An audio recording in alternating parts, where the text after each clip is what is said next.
All right, welcome back. Now, talking about our exchange rate, we have $1 exchanging for 1,444 naira 52 kaba. We have €1 exchanging for 1,672 naira 90 kaba, and £1 exchanging for 1,911 naira 51 kaba. $1 Canadian exchanging for 1,029 naira 44 kaba. We also have $1 Chinese yuan exchanging for 204 naira 2 kaba.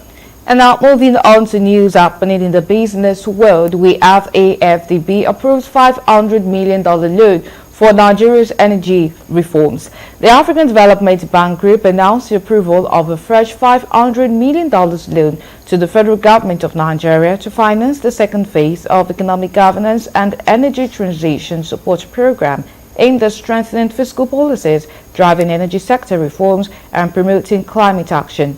A statement issued by the Communication and External Relations Department official Alexis Adele on Wednesday said the AFDB Board of Directors approved the loan during a meeting in Abidjan and that it covers fiscal years 2024 and 25. The program will target 3 key strategic areas to drive Nigeria's economic and energy reforms.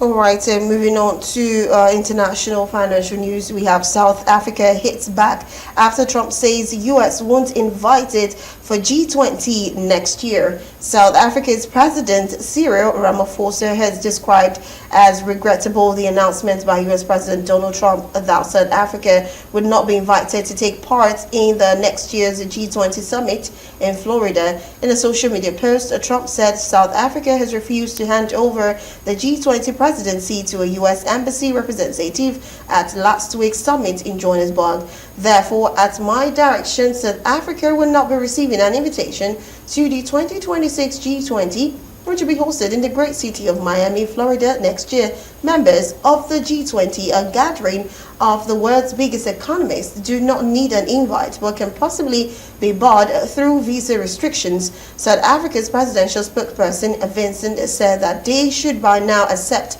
at the highest level of political leadership that there won't be a reset of the relationship between the two countries despite the effort they had undertaken. Yeah, and that will be all this morning on Morning Matters.